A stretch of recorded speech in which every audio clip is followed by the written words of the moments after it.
Namaskar and welcome to NFL Masala. I'm your co-host Anand. And I am your other co-host, Ruckstruck. Welcome to Season 4, Episode 1-3, or 1-3, whatever you say. If the screen's reflected, who cares? Of NFL Masala, where we talk about all the latest happenings in the NFL with a little bit of spice. How are we doing today, Anand? I mean, we're gonna have a lot of spice this episode. Oh, yeah. That is for sure. I definitely have to say this. College football has started, so hey, football started. Yep. We unfortunately saw Ohio State. I think when we saw Ohio State, Michigan, and Ohio State and UT play, and I honestly thought I was looking at the score. I'm thinking honestly, did the colleges start early drinking or something like that? Because Exactly. the score was 0-7. Yeah. And then from there, I mean, I saw my school Texas Tech dominate 67-7. There you go. But guess what? Our starting quarterback, Baron Morton, might be out the next week because of a freaking low hit, which was roughing the passer. Yeah. I'm like, there's goes our season or whatnot. But let's see. But other than that, and before we do this, I'd like to take a bit of I just want to take 1 minute to say this. I actually would like to dedicate this episode to one of my former bosses, Eric Hausman. I found out he recently passed away today from cancer. Had a long fight, and I think he was one of the first people that brought me here to Albany, New York, back in January 2022. So this for you, boss.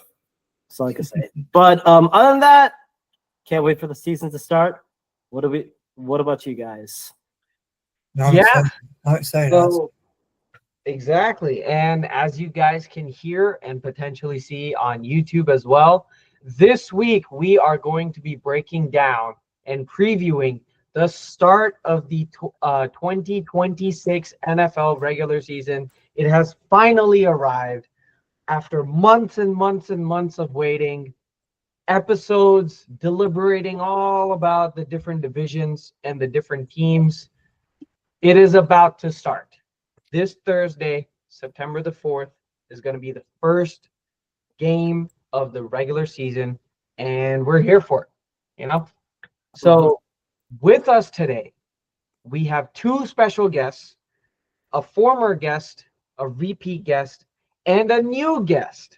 All right. So former guest Cam, Bills fan, is back. He's going to be talking to us about the Bills and what he expects from the Bills this season and the first week of the regular season, where they face the Baltimore Ravens on a Sunday night matchup. Oh, AFC wildcard rematch. Exactly. Yeah.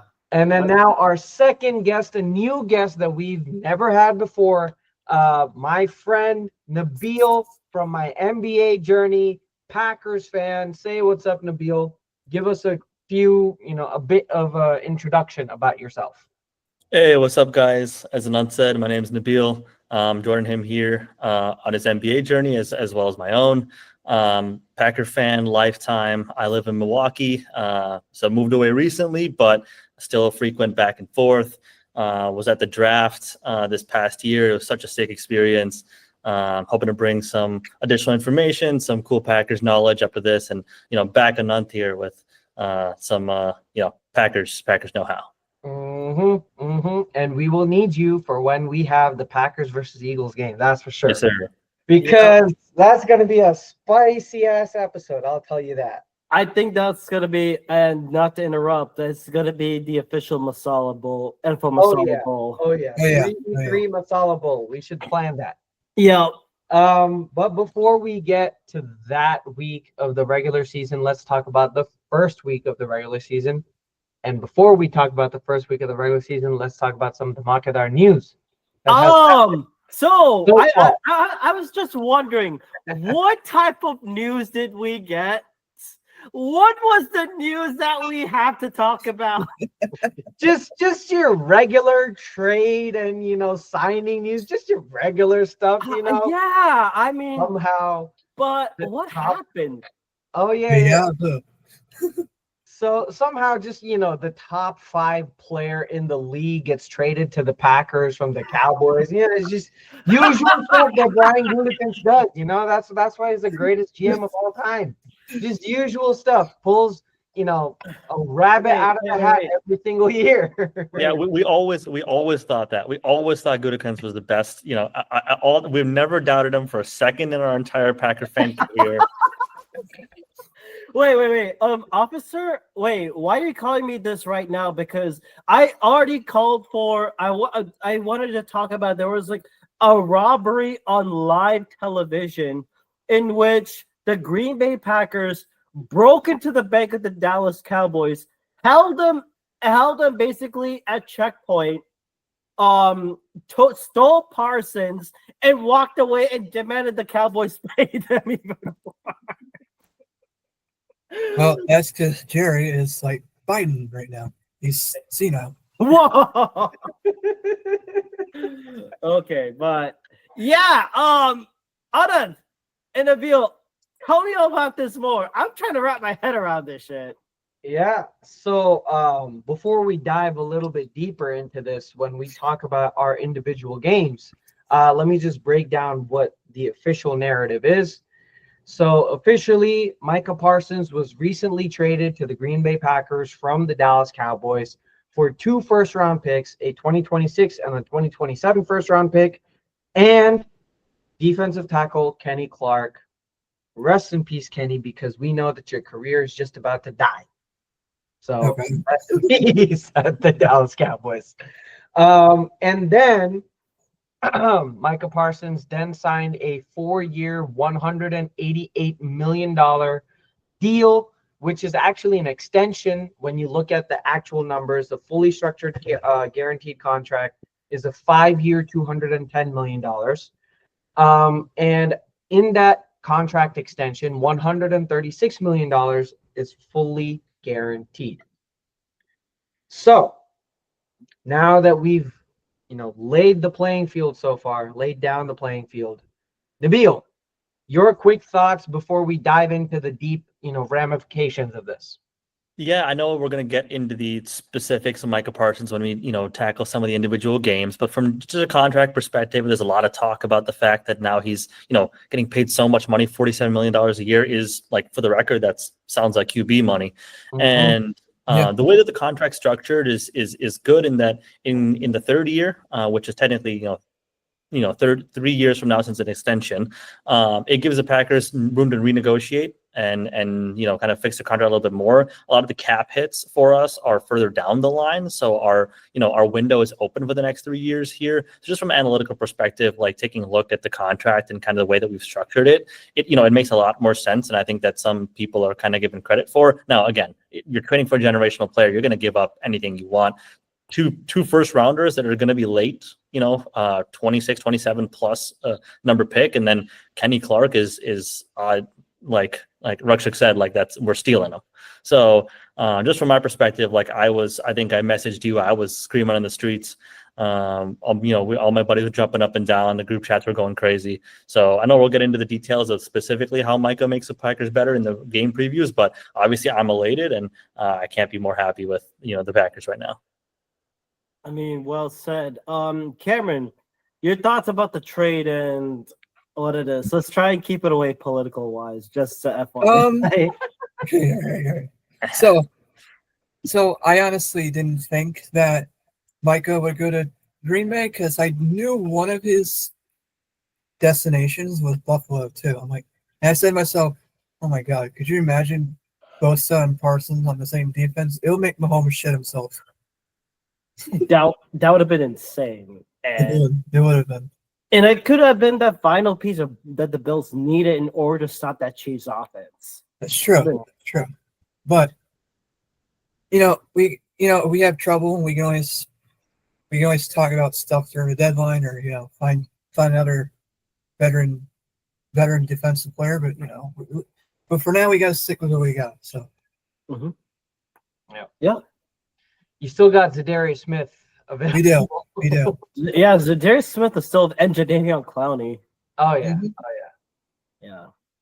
All right. Well, that is now set up the spicy takes that we're gonna have about Micah Parsons later in the episode. But now let's continue with our Damakadar news. Rakshak, what's up? So with this, apparently the Kansas City Chiefs, who got their asses kicked in the Super Bowl by yours truly, Philadelphia Eagles. You're welcome. You're welcome, America. By the way, them and the Chiefs and their top cornerback Trent McDuffie, they have are not expected to agree to a multi-year contract extension before their season starts. Oh no! And past six. It's not like we don't care. Yeah,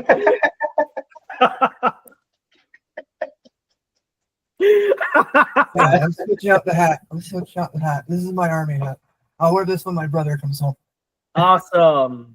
That's gonna be awesome. But okay, so bit of context. Past 6 weeks, Chiefs have had several conversations in Trump to have an extension with him. Especially, the Chiefs will begin their fourth season. He will begin his fourth season, but this time the Chiefs will start in Sao Paulo, where they will be facing the Chargers.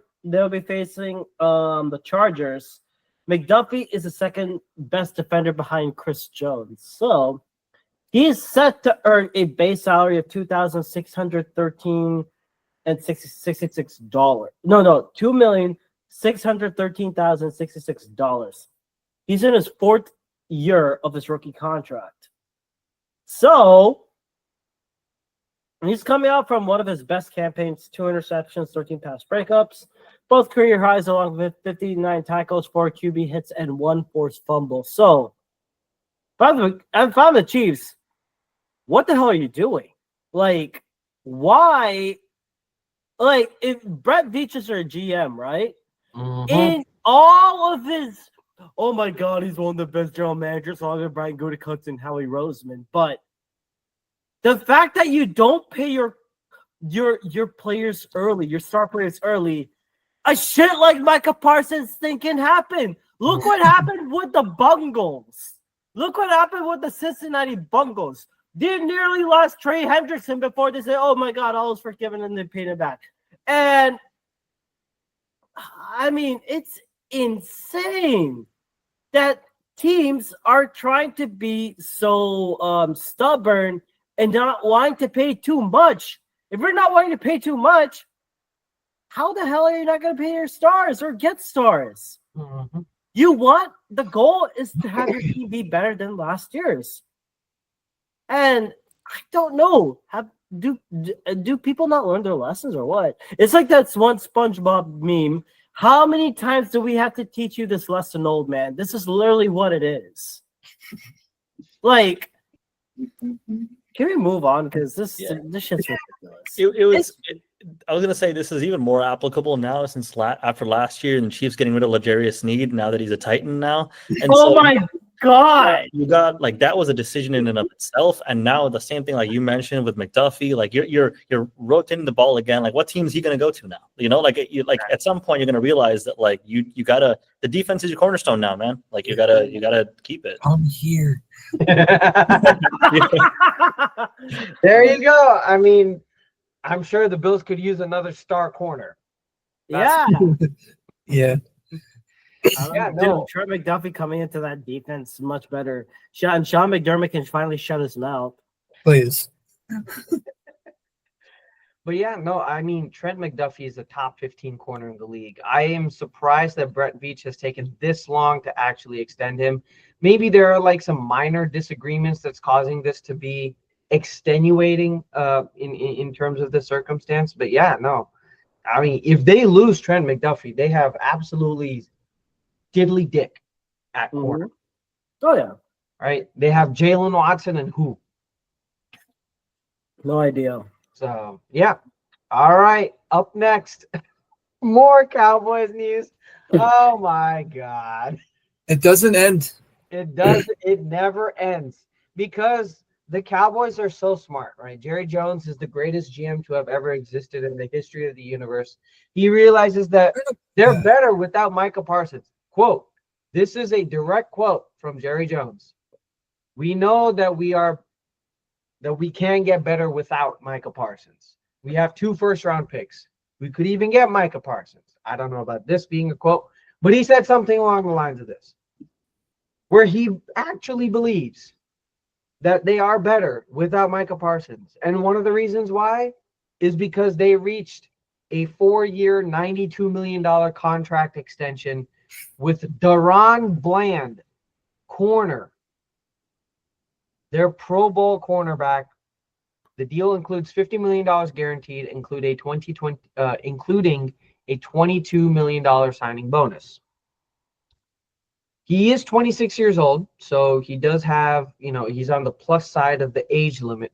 And in 2023, he set the NFL record for returning 5 of his 9 interceptions for pick sixes. But we all know,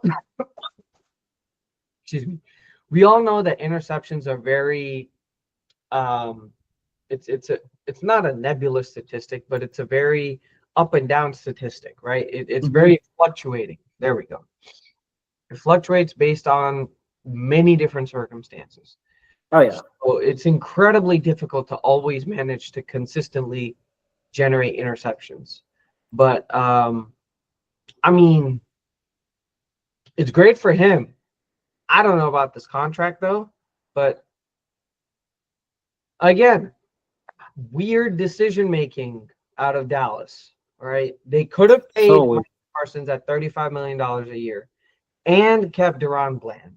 But no, Jerry Jones just wanted to be Jerry Jones and wanted to do Jerry Jones type things.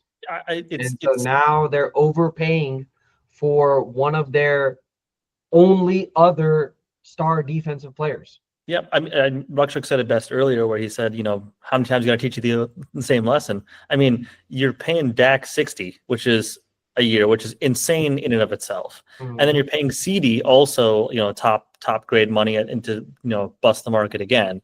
You waited on those 2 players. You still haven't learned your lesson. And now it's Micah Parsons' turn and you screw it up. So now you're like, oh, I messed up 3 times. Let's sign Deron Bland now. As if it's some type of bandage. It's just a, he has a bad look and he's like, let's do something big.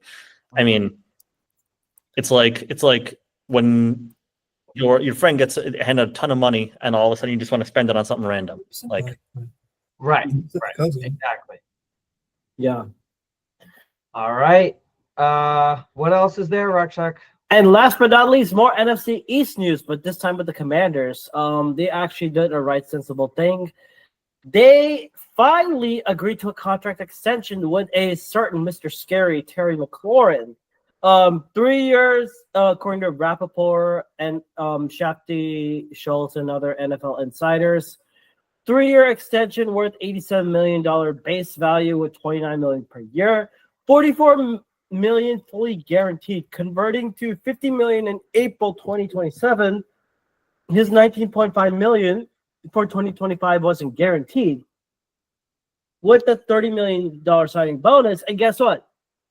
Reachable incentives based on yards, catches, touchdowns, Pro Bowls, and playoffs. That's a damn good deal by Adam Peters, right?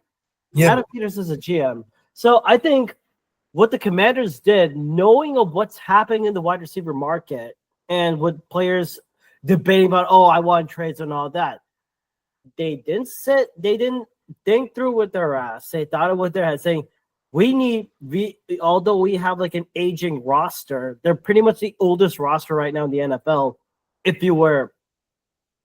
But we have a rookie QB. We're technically in a win mode right now because we managed to get to the NFC Championship game. And what better way to bring in to still keep Scary Terry? Because, with Scary Terry, Jaden Daniels doesn't need to overplay his hand, especially in the run game. And I think it's a very good move, solid and smart. And he gets to scare everyone except for Quinyon Mitchell, because Quinyon Mitchell has his number. He was locked down by Guantanamo Bay. That's all I will say.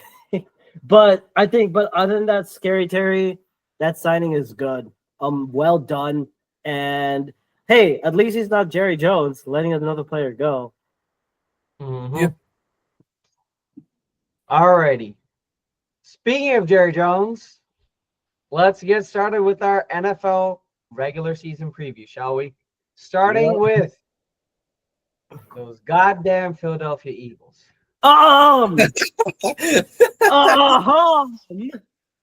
Before I need to correct you, Monsieur. So, how do we begin the NFL season? You start with the raising of the Super Bowl banner by you start by raising the Super Bowl banner with and I'm quoting Paul Heyman, a famous WWE guy, with the reigning, defending Super Bowl champions, your Philadelphia Eagles, from the birthplace. That's gonna be us this year, Nabil. Yeah, because you got Darren Kinnard. You got Darren Kinnard. Yeah, he's a hopper. Love it. First, got the look of pain on his But face. with that being said, and guess what? And guess who we get to raise the banner against? And this is a very special week. We all Eagles fans hold dear. It's called Dallas Week. You probably know why.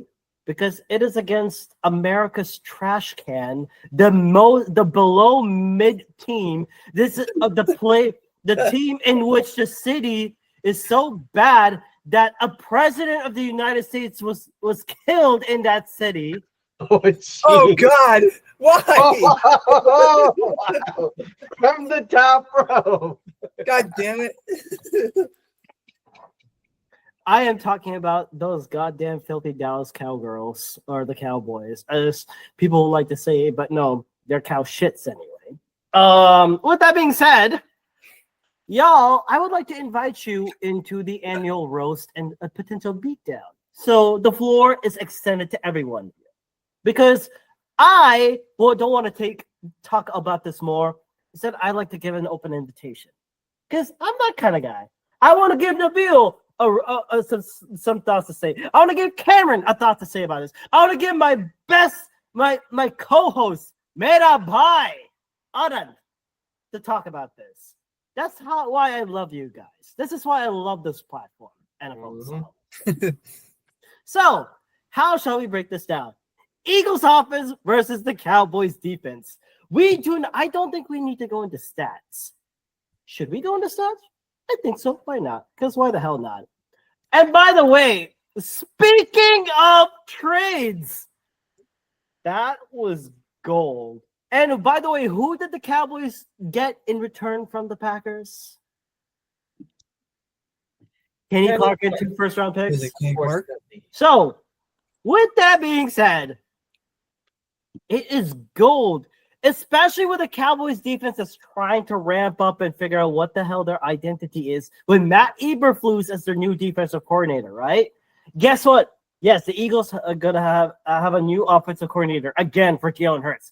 Wait, so let me try and figure this out. Jalen Hurts when he started a first full season, 2021, in the 2020-2021 season, he had Shane Steichen for 1 year, Shane Steichen for year 2.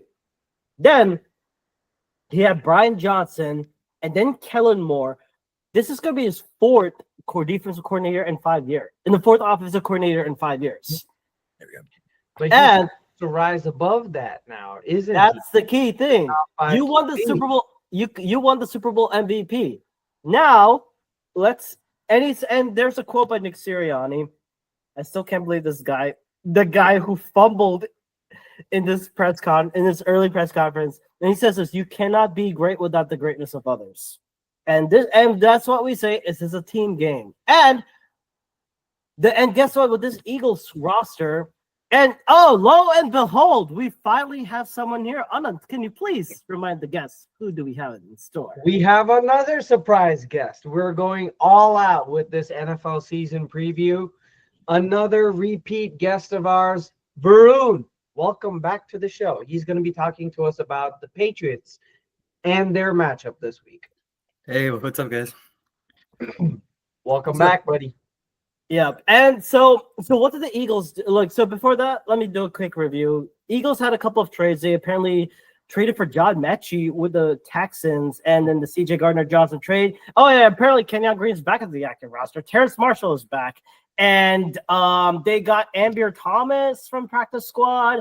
It was a lot of moving parts and all around. So I think it was. I mean, Howie's just trying to find ways to retool this offense and defense. But back to the Eagles offense versus the Cowboys defense. With Micah Parsons being out, you're going to expect Kenny Clark and Osa Odigizua, Sam Williams, and probably Dante Fowler Jr.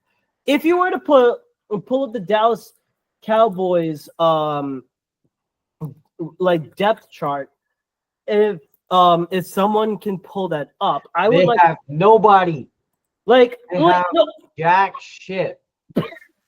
Donovan Okay. Ezeraku is their number one pass rusher at this point. he's a second-year player. no, Donovan Ezeraku was a first-year player. He's a rookie, yeah. Oh, he's a Awesome rookie. talent. Okay, Oh, right, he's a yeah, second yeah. round player. He was drafted in the second round, boy. So I honestly think with Matt Eberflus. So I wanted to ask you, as both Packers fans, what was your expectations, or what did you see from a Matt Eberflus style of defense?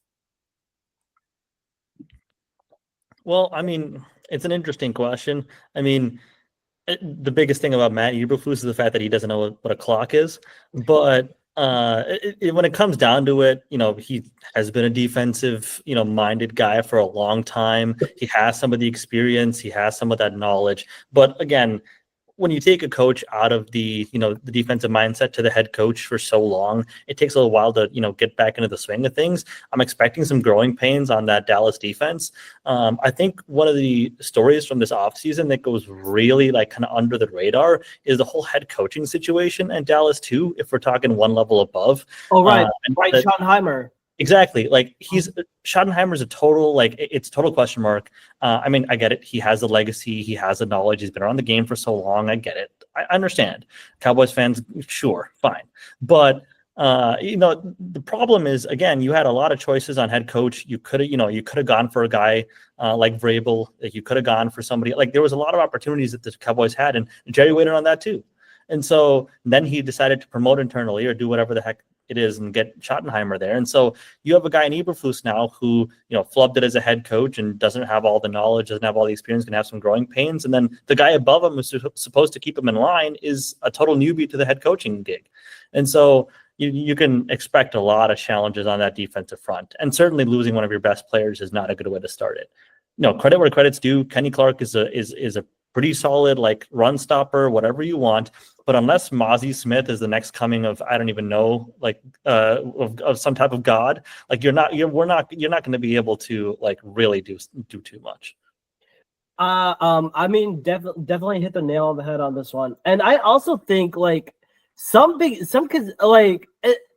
mean, they getting Kenneth Murray Jr., Jack Sanborn, and then getting guys like Kyer Elam, CJ Goodwin, Trayvon Diggs, and Deron Bland. I think the only thing now the Cowboys pass attack, their pass rush, has to be on point.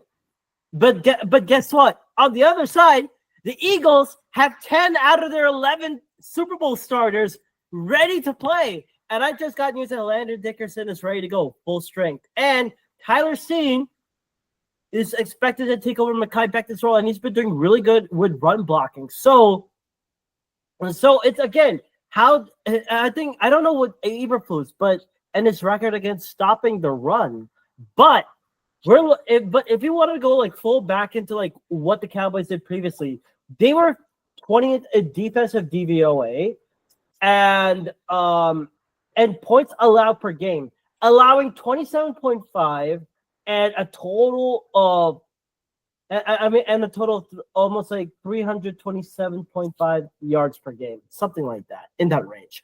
But against the run, I mean, when you're looking at the Cowboys blitz attack and whatnot, Eagles, Jalen Hurts has a shit ton of weapons now. Not only with A.J. Brown, Devontae Smith, and Jahan Dotson, we have to take into two people. John Mechie, who the Eagles traded for, and apparently he is Devontae Smith's teammate in back in Alabama. And for some odd reason, there will always be this UDFA guy that will pop out of nowhere.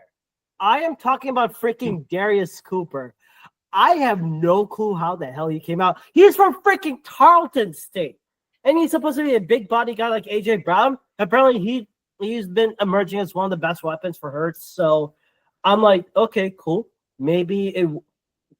So Hurts does have like another like a fourth or fifth guy to throw to. So I thought that was very good.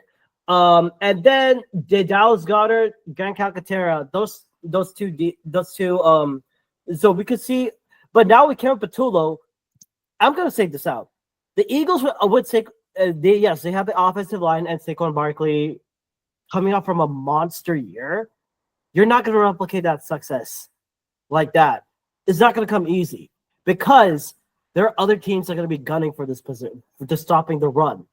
They're going to see, okay, Jalen, can you beat us by throwing the ball? That is going to be the key thing. And with more Kevin Patullo, he is more of a pass-happy coordinator, and Hurts says that he wants to be more effective in throwing the ball. And you also have to take into look at the Scott Loeffler, who was the new Eagles quarterback coach, and he was part of the Bowling Green University's team that helped that like improved more in the passing game, I believe. So maybe there will be something. Maybe that would be something to keep an eye out on. But if I'm the Eagles, you do not sleep on the Cowboys because even if they're shitty right now, this is an NFC East bloodbath. And the last thing that they want to see is the Eagles hanging that Super Bowl banner, in which the Cowboys have not been to a fucking Super Bowl since 1995. And not only that, they have not been to an NFC Championship game. And by the way, did you know the time since I've been in the United States since 98, 99, the Cowboys have not been to an NFC Championship game. So I'm just throwing it out right there. But I would not be surprised if the Cowboys try and show different looks. They will try and bring in some linebacker blitzes. I mean, even if Demarion Overshown is out, I still think the Cowboys can pose a little bit of a threat in that passing game, in the pass game. And Jalen Hurts, I want to say to Kevin Patullo, please use motion a little bit more. And I want to see different looks, like two tight end sets. I've been banging on the table for two tight end sets, and 12 personnel. You do that, you're able to open up the passing play. You're giving more protection, and it's not just Saquon, AJ, Devontae, and Goddard. You're involving more people around. And, of course, we do have the unstoppable play with Satoshi Push. And the Cowboys can whine and cry and bitch and moan about it, but bitching ain't going to save you because they're going to run that shit almost every single play, maybe in Lambeau, but that'll be for a later date. Then, with this, we have to talk about the Eagles' defense against the Cowboys' offense. One thing I can say for sure, Vic Fangio is still our defensive coordinator. Thank God. We do not want another Sean Desai. And no offense to our Indian brethren and Sean Desai, but he was not good. Now we had fucking Matt Patricia replace us for one season. After the horrible existence that is Jonathan Gannon. Yes, I am still a Gannon hater because he could not help us win the Super Bowl. I'm saying this out front. And Pete, if you're watching this, and Asif, if you're watching this too, tough shit. I'm saying this out. But the Eagles' defense against this Cowboys offense, I think it's going to be a very interesting battle because even if he's injured, Dak Prescott still has a winning record with the Eagles. And I will not rest until and the thing is, like, their offensive line is slowly building up. Tyler Guyton, Tyler Smith, Cooper Beebe, and Terrence Steele. Maybe I think like getting Tyler Booker in could definitely be a help because what's our mantra? We build through the trenches. And their biggest, but however, Their biggest weakness was the running game last year. They had no running attack. So, Anand, what did they do? They brought in Javonte Williams and guess who? They brought back a familiar Eagles face in Miles Sanders. Mhm. Oh, good. So they thought they could let go of one Penn State guy and they bring in another Penn State. Let's see if logic 2 and 2 + 2 equals window apparently in this case. But I still think they have but they did upgrade their offense when they traded for George Pickens. I thought that was a very good move. You're opening up another attack for CD, not just for CD Lamb, but you're also bringing in George Pickens and pairing up with Jalen Tolbert and Jake Ferguson. Now, with that, you could go 13 to 11 personnel and probably put in Cavante Turpin, who is a very good special teamers. And this also kind of presents a little bit of a challenge for this Eagles secondary because guess what? No Darius Slade. There's no CJ Gardner-Johnson. And right now, we have no idea who's starting CB2 outside of Quinyon Mitchell. And Quinyon Mitchell said that he's going to travel with the number 1 wide receiver. So expect Quinyon Mitchell versus CB Lamb. However, for George Pickens, that is my concern. Do the Eagles go and put Cooper DeJean? They stick him in the slot, which I think that they should do. Because if they do, who plays CB2? Is it Jacorian Bennett? Is it the Eagles traded for? Do they go with Adoree Jackson, whom I did not want over? And unfortunately, the side that is Keely Ringo. I expected Keely Ringo to take the CB2. Hey, he's not shown it. Whoever it is, George Pickens is going to fight him. So George, be ready for that.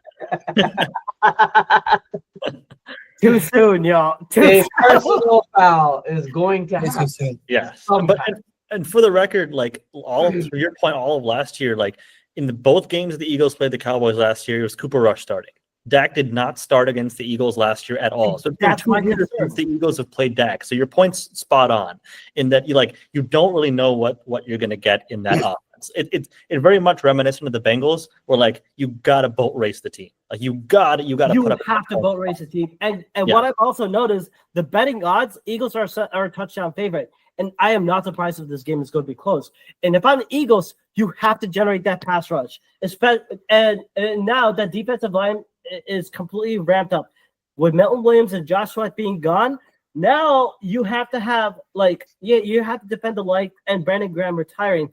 You have to defend the likes of Nolan. Nolan Smith has played extremely well as a rookie. No, as a second year last year. But Jalen Hunt, he showed off second half of the season. Can he do that as a starter? And then not only with Nolan Smith and Nolan Smith and Jalen Hunt, you also have to take care of Mara Aljamal. He's been raising some eyes on as a pass rusher, along with Byron Young, who's more of the defensive tackle guy. But and also the edges with Smith and Hunt. You also have to see, does Josh Uche step in? How does Azeez Ojulari come into factor? And Ogbo Okoronkwo. That's another guy I'm trying to figure out who he is. But there's one thing I am actually happy about. And to my very surprise, the Eagles have something called linebackers. Zach Bond, who I thought would be a good defensive player of the year candidate. And can we talk about the rookie and Jihad Campbell? Because holy shit. If the Eagles wanted to bring a blitz, hell, they could and apparently who's projected to start as opposite of Zach Bond, Jeremiah Trotter Jr., Axeman Jr., or the Hatchet Man is coming into play. And I am thinking Fangio may go full devil mode and say, you know what? We're going to do this. Hear me out, guys. You put Zach Bond, you have Jeremiah Trotter Jr. playing also opposite inside linebacker. We'll have Jihad Campbell go on an edge, line up on the edge, and go on a blitz. He can literally do that because Jihad Campbell is almost like a Micah Parsons. If you see his tape in Alabama, he can line it. He was great as a pass rusher and defensive edge. Linebacker, he wants to pair his game up to Zach Bond. So best place to learn it. And the Eagles have a stupid amount of linebackers. Like, I think we're spoiled. N'Kobe Dean, he said he's going to be coming ready to play and by week 5. You have Zach Bond, Jeremiah Trotter, Jahad Campbell, Smile Mondin Jr., who's also raising some eyes as well. Probably special teamers, but the fact that we got linebackers, holy shit, I was begging for this stuff. But I do have to admit, the only concern I have is the safety position and CB2. Say outside of Reed Blankenship, it looks like Sidney Brown might be starting, and Andrew Bakuba, although I thought he should be like he should be opposite of that.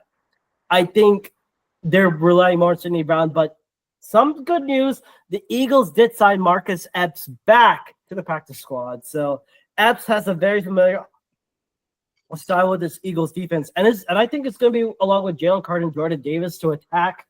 And again, like the Cowboys will start off with Brian Schottenheimer. I think Schottenheimer will lean more towards running the football like what he's done in the past with Marty Schottenheimer.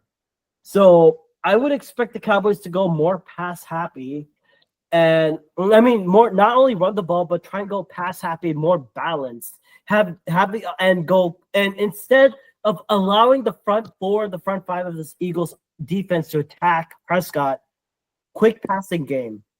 And this is where you have crossers and insides attacking in the middle of the field. And if I'm the Eagles, you've got to play press man.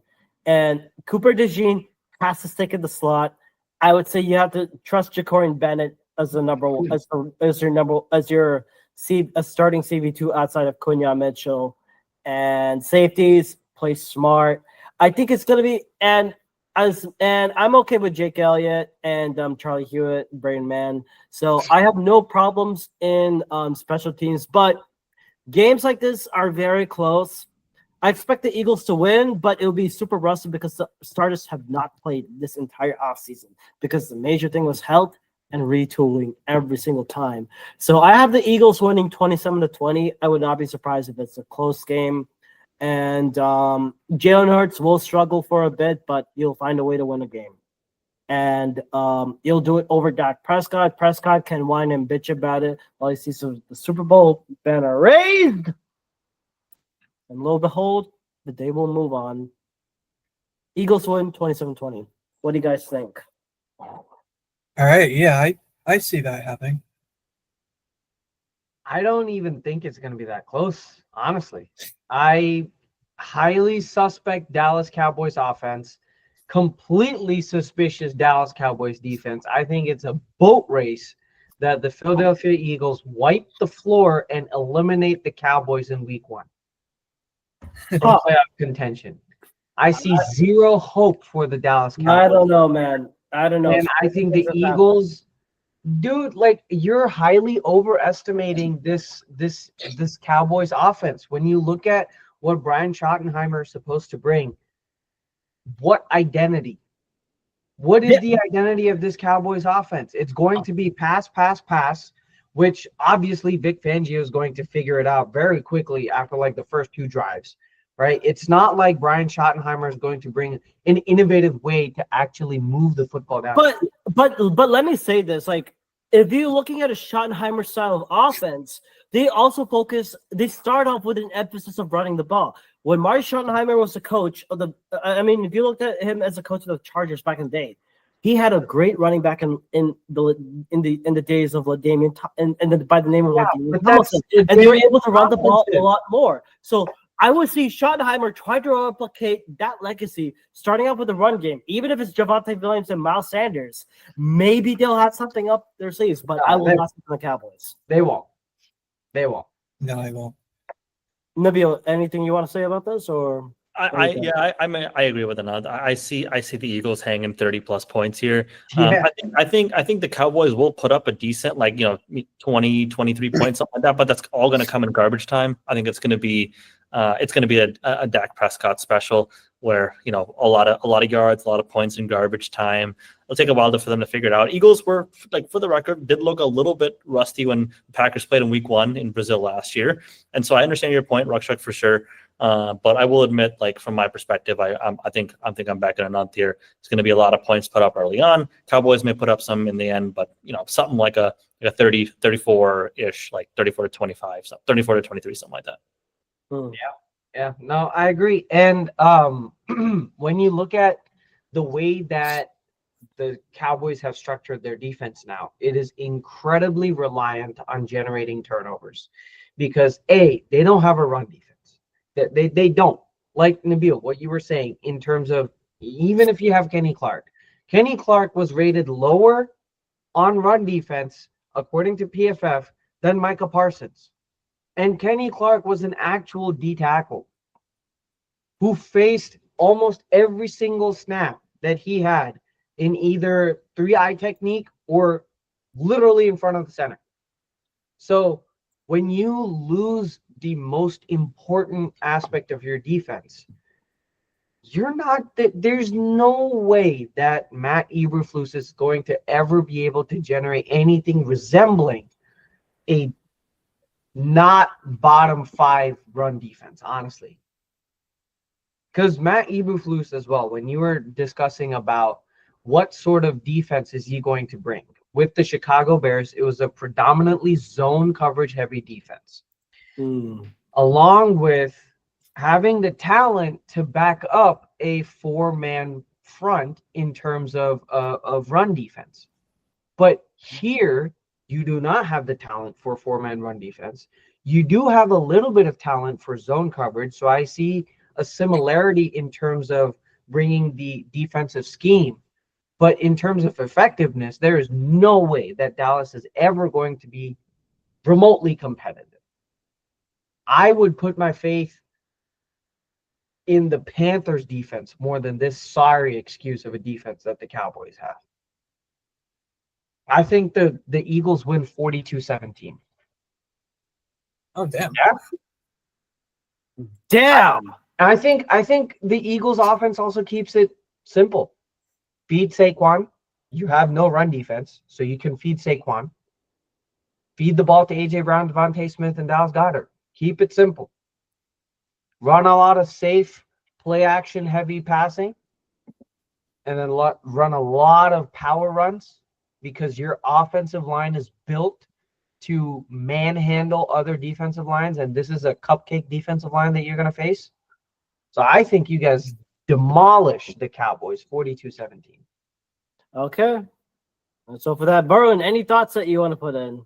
So, yeah, I'm kind of in the middle of you guys because, like, I don't think it'll be 42-17. Like, I think with Dak, I think when you have, like, a veteran quarterback like Dak Prescott, he's had success against the Eagles in the past. You got CeeDee Lamb, you got George Pickens. It's a veteran crew. Like, I don't think they'll no-show completely.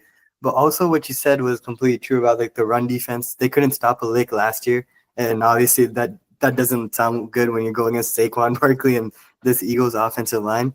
But it is week 1. It is a veteran team. So I do think the Cowboys will lose, but I think they'll be able to keep it close, like 7 to 10 points. I got the Eagles by like 7 to 10. Fair enough, yeah. All right. Okay. Well, that's it for the Eagles versus Cowboys. A lot of diverse range of opinions, that's for sure. But mostly we're sticking to the fact that Eagles are going to win. And not even like win close, but almost a touchdown or more. Mm-hmm. All right. Thank you so much, Rucksack, for that breakdown. Very passionate. Very passionate. And I would also look at it as like reasonable because as much as you want your team to blow out another team, it's not going to happen. And I have a gut feeling, especially when it's an NFC East team, those teams will play their hardest to beat you because they hate each other so much. Yeah. It's like Nabil said, like the Cowboys are literally like the Bengals of this or last season. They got a veteran quarterback, 2 great receivers, suspect offensive line, horrible defense. Like that's the only way they can win a game. You just got to outscore them. Yeah. No, you're right. Yeah. All right. Well, we have another divisional matchup. In this case, in the NFC North, Packers versus Lions. Nabil, let's get started, shall we? what are your thoughts, overall general thoughts, and then we'll dive a little bit deeper into like the offense and the defense matchups. Yeah, for sure. Obviously, anytime Packers and Lions match up, it's a bloodbath. I mean, back and forth games. I think in the years past, it's been a little bit more. There's been a teeter-totter effect a little bit. Last year we struggled a little bit against some of their high-powered offense and some of the power of their defense. I think overall the story here is what's going on with those Lions coordinators. How are the new offensive and defensive coordinators going to play, and how are they going to be able to manage that team? Obviously, Dan Campbell's going to run a tight ship. They're going to be the same. All of the buy-in's going to be there from the players, but are the styles going to shift? Are we going to see any differences in scheme or play style type? I think it'll heavily depend on how those coordinators manage. If we saw anything from the from the way that the Eagles did it, where when they lost their coordinators, they had to struggle with some guys. Like I think Rukshik mentioned Desai and a couple of other folks. Like if you don't got the right folks in those positions, you're going to struggle regardless of how good the team is. And so if the Lions don't have the right guys there, they're in trouble. From the other way around for us, there's a lot of question marks from the Packers too. Are our guys even healthy to be on the field in the first place? We have, a wide receiver core that's banged to hell. I mean, everyone's had a hamstring problem. People are in walking boots. People are coming to, training camp looking worse for wear. And our defense a little bit banged up too. We got problems in our corners with our safeties. And so, this is a big, really a large story. We're going to dive deep into it, of course, like you said. But overall, I think it's a story of can the Packers get it right with being healthy, and can the Lions manage with these new coordinators? Excellent. I mean, I couldn't have done it better. I mean, excellent. Thank you for the breakdown. Of course.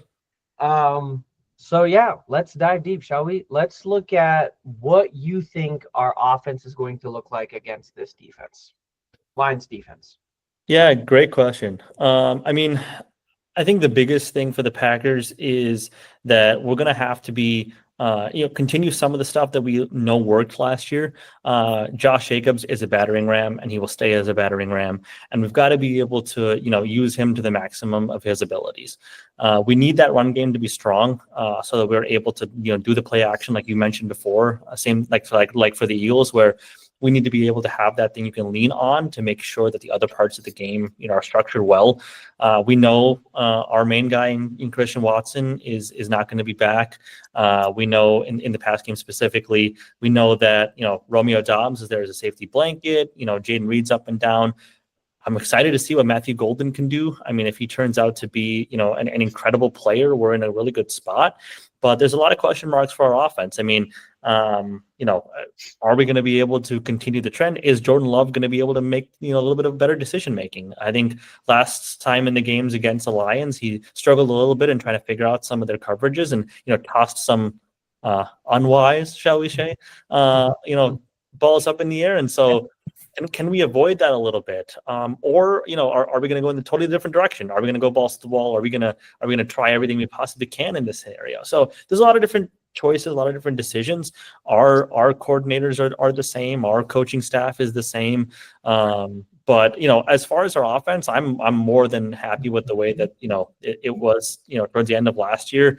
With the new receivers, maybe we can make some changes and get a little bit better. But I think we match up pretty well. Although the Lions defense is getting better, obviously Hutch is healthy and he can play. But our offensive line are a bunch of dogs, and we're gonna hound them as much as we can. Beyond that, I mean, obviously there's the struggles of Lions have been retooling their secondary, getting better corners, some of their safeties increasing, getting those better too. But at the end of the day, it's going to depend on how Jordan Love manages that game. Can we get Josh Jacobs running, and can that open the way for Jordan Love a little bit? What are your thoughts on our offense? Yeah, no, I mean, I completely agree with you. It's like fixing the mistakes of the past, honestly. Jordan Love trying to be too much of a hero instead of relying on what he sees and his instincts.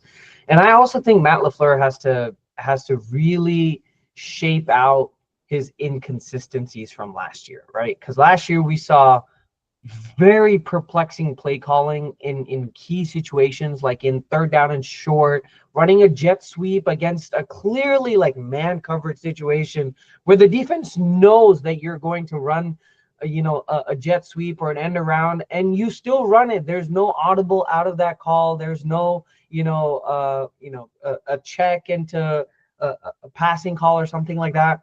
That you just run with what you have, and you end up in situations where you consistently fail in these sort of like clutch situations. And that, I think, is going to be the key against this defense, because like you said, Hutch is healthy, he's back. They've also improved in their defensive line by adding Tyleik Williams, a really good run stopper in the first round of the draft. They also brought back they also have DJ Reader, Marcus Davenport. He's coming back as their second pass rusher. But yeah, it is very, I think there are a lot of question marks that have to be answered from this offensive standpoint. Can we utilize our explosive playmakers just like we did against Dallas? Like the key is going to be that Dallas playoff game where we completely unraveled the Dallas defense with just beautiful innovation in play calling. And Now, by the way, the way that y'all did that, it actually made Jerry Jones cry. I saw that during the documentary. He Right. was weeping. Mm-hmm. Not even joking. Yeah. So at the end of the day, it's going to be a lot of questions need to be answered. But again, I think what's eventually going to happen is week one, we are always slow out of the gate. For some reason, Matt LaFleur and that coaching staff does not prepare the team out of any long-term break. Right? When you look at the past record of like the past 5-6 years, out of long-term breaks, whether that's at the beginning of the season or after our bye week, we've consistently had bad performances. We've won some of those games, but we've had bad performances during those wins. 100%. Right? So I would not be surprised if this becomes a very close game and we potentially lose. But from an offensive standpoint, I still see like the potential for a lot of mistakes to shine, especially in like the first two drives where we kind of force the ball to Josh Jacobs. They see that. We're not really trying to, blow the lid off the top of the Lions defense, because that safety tandem is phenomenal. Ryan Burns and Kirby Joseph are one of the best safety tandems in the entire league. So they're not going to allow a lot of deep threats in deep passes, which we know Jordan Love loves to throw. I think last year he was either the first or second in terms of 20-plus yard pass attempts, and like third or fourth in completion percentage as well in 20-plus yards. So like explosive deep throws. So clearly he loves to throw deep. We'll see if that happens. Yeah, and to your point about, the ramp up, I think that's true across the season, where like we start slow and we go, but also in the case of every individual game, the Packers have a really bad habit of not starting out the game strong and trying to ramp up at the end, where we go down in a deficit and then start doing crazy stuff to try to get the numbers back. Like I think last year we scored like an absurd percentage of our points in the third and fourth quarter. Like we keep saying second half team, but you don't need to be a second half team. You can just do the same thing in the first goddamn half. Like you just got to start off the game with the same plan as you do after you go for halftime and you go down, like it just doesn't make sense from, a logistical perspective for the Packers to keep having to dig themselves out of holes over and over again. And so if we change that philosophy and really start off the bat with something strong, I can see us being a lot better. And then one thing I think that you and I had briefly discussed, in the past, is the fact that for whatever reason, like the way that our offense is structured, we are very, although we don't have the most, talented receivers inherently in and of themselves. Now, who knows about Golden? Maybe he's, incredible, and we'll see. But for whatever reason, like we put so much emphasis on that receiving game. Like you said just now, Jordan Love had so much percentage of passes over 20 yards. And like with our receiver, that makes sense for a team that has incredible, like Joe Burrow, totally makes sense for him to have that percent. Jordan Love, not so much. And so you gotta really look at the strengths of your team and realize that why on earth are we not using our two incredible tight ends more?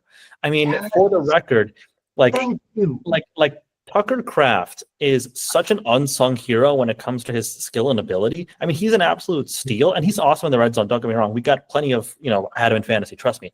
Good, red zone opportunities for him. But he also needs to be on the field and, be the first read in some of those passes in the middle of the field too. One of the only times he was the first read in the pass, he scored like a 60-yard touchdown.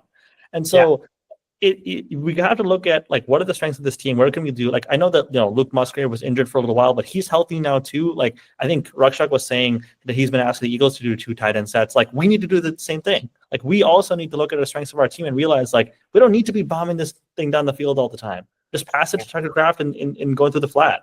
Make him what Kelsey is, where he can find this the spot in the zone and find a soft spot and get a couple yards in. So yeah. And can I say this? Like, I think like you have the receivers ready to go.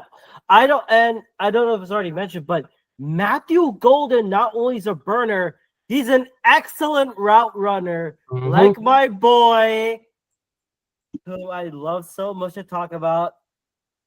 You know who I'm referring to, and for those that don't know, do you know how much I love watching Amon-Ra St. Brown run routes? How much? That much. We know how much you like watching those stats. Watching that guy catch. This again. Like for those that are seeing this for the first time, I used to play wide receiver in middle school, and our coach said like route running is very key. And yes, you may try and reach and get the ball, but if you're not running your precise like direction, whatnot, you're almost like you're playing like a headless chicken. Amon-Ra St. Brown doesn't do that. He's so goddamn good, and he has the burner speed for it. And I think Matthew Golden, you know what I could be saying in the future times? Do you know how much I love watching Matthew Golden run routes? I think that could happen, and and you place him in like intermediates against a very suspect Detroit defense. Now, even if Aiden Hutchinson's back, guess what? He is not 100%. Players that come back from injuries like this, all respect to them. They don't get to play that full, they don't have like that full outburst level. It'll have to take a God's miracle. And you don't know what their defensive coordinator may have in plan. Because they're trying to repeat what Aaron Glenn did. Packers like, hey, we know how to beat this defense. There has to be sprinkles in that defensive game plan. I don't know if the Lions have that. I honestly don't. All right. Excellent points. Any other points from the rest of the crew? I do not, but I do want to say that that this is probably one of those heavyweight battles between the Lions and Packers. Straight out of the gate already, like, come on, guys, what are you doing? Yeah.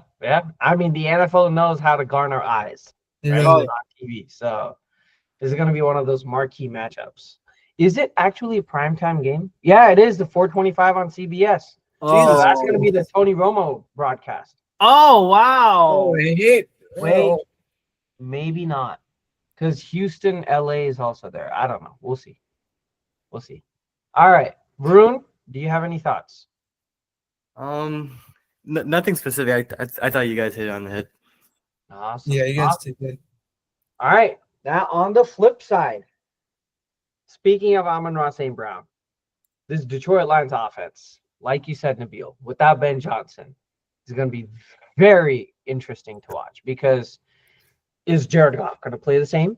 Right? I mean, is he? This year is going to answer: is he scheme dependent, or is he actually like a top, 10, top 7 quarterback in the league? Because if he's scheme dependent, we're going to be we're going to see that where he's going to heavily target Amon-Ra St. Brown. He's going to target Jahmyr Gibbs out of the flat. And I think they also have David Montgomery back now. And then rely on that stout, not so much now, with a couple of question marks on the interior offensive line. And rely on that and Sam Laporta, right? So the question now is open to the floor, and starting with Nabil, how actually this is a great time now. Micah Parsons' impact on our defense, specifically against Detroit Lions offense. What do you think? Can I say? Can I? Yeah. Let me try. Yeah. Cameron, you need to correct me in prayers and all that. In nomine Patri et Filii et Spiritus Sanctis. Good luck, Lions offensive line. Dan Skipper, I think, or one of their other offensive line stars is now on the practice squad after getting cut previously. Mhm. Yes, you may have Sam Laporta back. You may have you may have Sam Laporta back. You may have Amon Ra, Jameson Williams, and yes, maybe Sonic and Knuckles coming back. But I don't know how I am Penei Sewell. He's done a really good job in pass protection. But now his biggest question comes. What do they do against a phenom in Parsons? Parsons is a good talent. But I think Parsons will have to have a little bit of trouble. I think it'll take a while for him to adjust to a Packers team-only mentality because he's going to think like he is a star and whatnot. But having him to maybe he could play a bit of a decoy, but just ask Jeff Hatley not to put him in coverage. That's all I ask of you to do. No, you're good. He's not Joe Barry. You're fine. Yeah. Otherwise, we would have absolutely seen Oh, him. no. He would have been like fucking Matt Patricia. Let's get our edges play coverage. Motherfucker, why?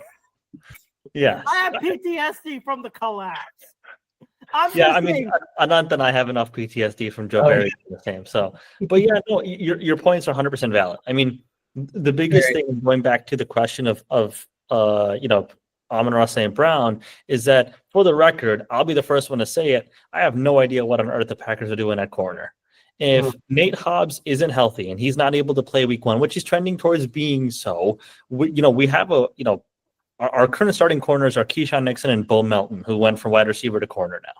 And so you are going to have trouble covering some of those guys. I know that Bullard can, play the nickel position a little bit better. Maybe you can have him shift around a little bit. But we're going to struggle against some of those routes. And so the best thing you can do for a team that has struggling corners is to get them a pass rush. And so that's what the Packers went out and did. We got Micah Parsons, obviously, as we discussed before. The biggest question here is, and, Matt LaFleur and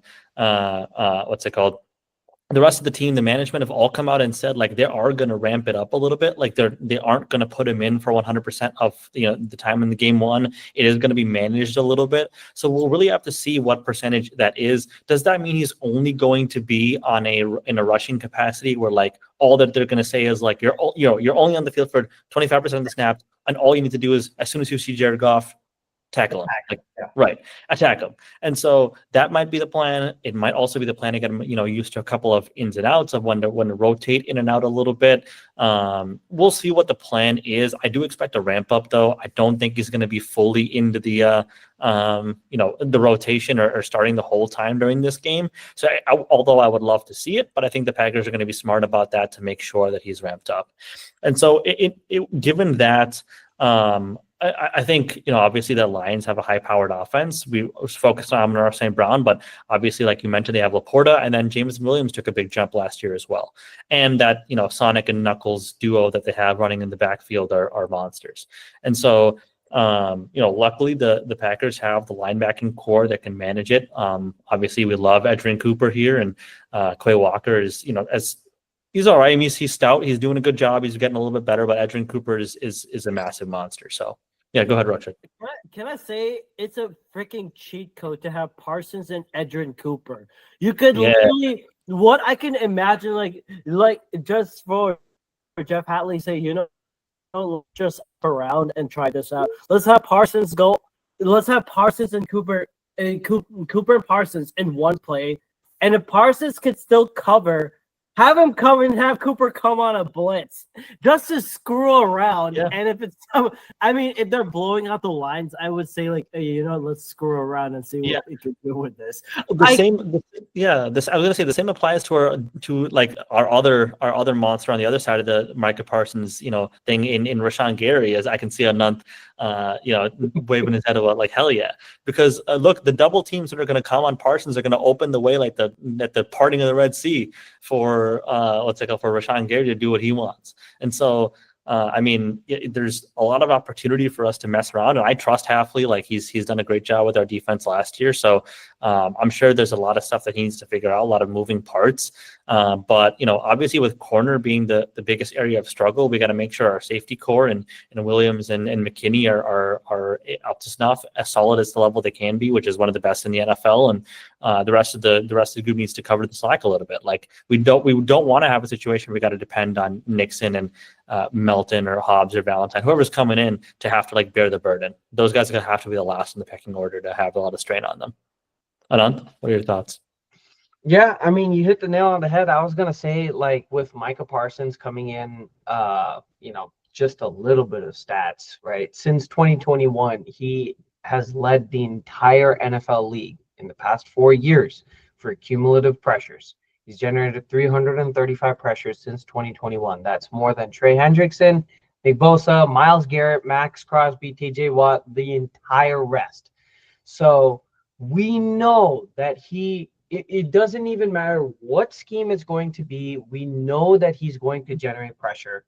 And like you said, Nabil, what I was going to say was, if you hadn't covered it, was because just having Micah Parsons on the field is going to generate more opportunities for Rashawn Gary and Lucas Van Ness and Devontae Wyatt from the interior pressure and Carl Brooks, and maybe Kingsley Enagbare comes in for a couple snaps or two. And then he has, I think last year, I remember he had like an insane stat rate where he had like 10 passes or 10 snaps and he had 2 sacks on 10 snaps. We might see something similar like that, where Micah Parsons doesn't necessarily get the pressure data and the sacks. He might not get like 3 sacks on the day, but he might generate those 3 sacks just with his presence. So just having him is going to be such a huge load off to this, like you said, this very fragile secondary. Right. When you look at the amount of injuries that we're facing, we have Xavier McKinney, who's questionable, listed, Nate Hobbs listed questionable, Zane Anderson listed questionable, and we only have 6 corners on the roster. With our last one being Kamal Haddon, who is I think he was like a 6th round pick, right? Yeah, 6th round pick 2 years ago. Bull Melton, converted wide receiver, like you said. I really hope that Carrington Valentine has a great game. Yeah. Oh, we actually have breaking the bucket our news. I know this is the back, but according to Eagles, AJ Brown said that he's planning to play this Thursday amid a hamstring injury, which he had like during late preseason. So he'll be ready to play. Let's go. There you go. All right. Yeah. Anybody else have any thoughts about this Lions offense matchup against the Packers defense? Revamped defense now. Yeah. Go ahead, Ken.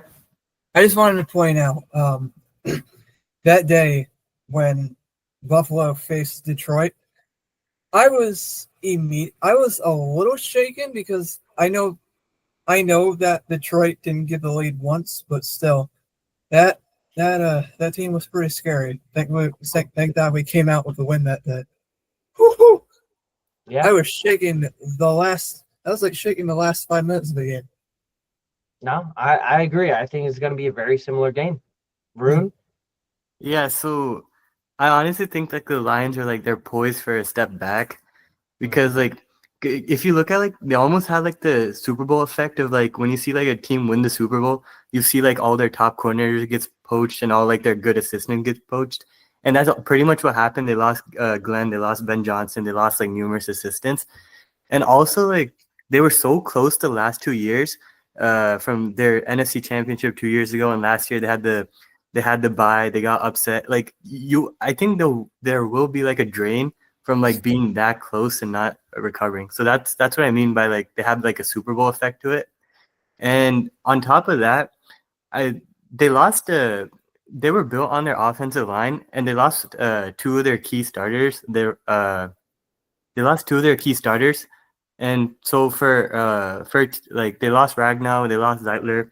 So when you look at a team like whose identity was its offensive line, you lose 2 of 5 starters. That does raise a question, especially when your quarterback is Jared Goff. I don't know if you didn't mention, like you weren't sure, or we weren't sure if he's a system guy or if he's like a legitimate star. Here, what I will throw at you is Goff had the second largest quarterback rating decline when he was pressured compared to when he had a clean pocket. So he was ranked the second best. He had the second best quarterback rating when he had a clean pocket, and he was the 23rd quarterback when he was pressured. So for someone who has that much of a decline from pressured and clean pocket, losing 2 of your key starters, along with the brain drain you have from the coaches and being that close, I think they're poised for like a step back. Excellent. Thank you. Yeah, those are awesome points. Yeah. And Maroon, you know the one team that we both knew of had that same situation? Who? The Bengals. Mhm. Oh, wow. Yeah. I didn't think of that. Yeah. They went from Yep. losing the Super Bowl to the Rams to Yeah. losing the championship rounds, and they had not recovered since. There you Yeah, go. exactly. After losing, was it Mixon to Houston? Yep. Yep. Yeah, Joe Mixon is with it. And I'll be talking about, and we'll be getting that to Joe Mixon lately. And I don't know about Chase Brown, if he could do everything, but yeah. There you go. Yeah. Alrighty. So final game predictions. Let's start off with Nabil. All right. Yeah, I mean, I gotta back the guys. I'm never gonna predict against the Packers. I think it's gonna be a damn close game, though. I'm thinking something like a 27-24. We win it on a McManus field goal at the end. A defensive heavyweight battle. Some points scored at the beginning, some at the end. We come back, score a touchdown, get the ball back, and then a McManus field goal to finish it out. 27-24 Packers. There you go. All right. Varun? I mentioned like I think they'll take a step back, but they still have their head coach, they still have their identity. They're gonna mug up the game. They're still physical, so I feel like it'll still be a close game, but I'll probably go the Packers like 24-21. I think. Oh, let's go. All right, Cam. I got Packers 30-27. Wow. Okay. A little bit higher end. Rakshak? I have the Packers winning 34-20. 34-20. The reason being, I hear this out. Lions are trying to go for a score, and lo and behold, Micah Parsons forces a game a pick 6 by Xavier McKinney. Okay. I have a gut feeling Jared Goff is going to do something stupid, because remember what I've said about quarterbacks in the past. If the minute you dial enough pressure, even against a good offensive line, what do they become? A bunch of headless chickens. That can happen for Jared Goff. You see what happened to Sam Darnold. He started seeing ghosts again. That's why he's in Seattle. I think I have this has a funny way of ending it, and it'd be really funny if it was 34-20. But I honestly don't think that'll be the score. It'll be a one score game, 27-20 again. I have the Packers winning that. I think they play time control football. Josh Jacobs is going to. I think Josh Jacobs may go for $120. Okay. There you go. It can happen. That's fair. I'm a little bit on the lower end. I think we win 18-17. It's a very close game. Very defensive-minded game. I think the offenses are going to be very sloppy coming out of the first, especially out of the first quarter, knowing how the Packers play and not knowing what the Lions are going to do, right? Whether they're going to be a complete offense or not. So I expect a lot of turnovers, and a defensive heavy showdown. So, all right, but we're all picking the Packers regardless. So that's positive news that we'll take into this week. So now the next matchup that we're going to be talking about, Varun, who are the Patriots playing and what are your thoughts? Okay, so we're playing the Raiders, and so if you're looking at just to start off broadly, both these teams had massive upgrades at head coach. So arguably, the Patriots and Raiders last year, they probably had like the two of the bottom three coaches in the NFL, and then they both bring in veteran proven coaches. With the Patriots bringing Mike Vrabel and the Raiders bringing Pete Carroll. So that's to start it off. If you look into the Raiders last year, they had a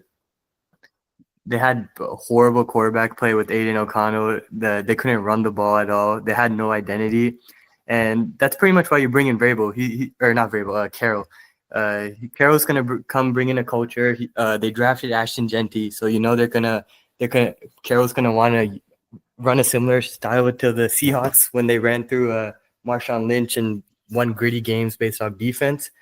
So if you look at the Raiders as a whole, like they did revamp their coach and their quarterback. They brought in Geno Smith, but still as a whole, they're still should be middle of the pack. Like their offensive line, it was pretty weak, and it's still around the same. Like they're around like the 18th to 20th best, and that hasn't changed that much.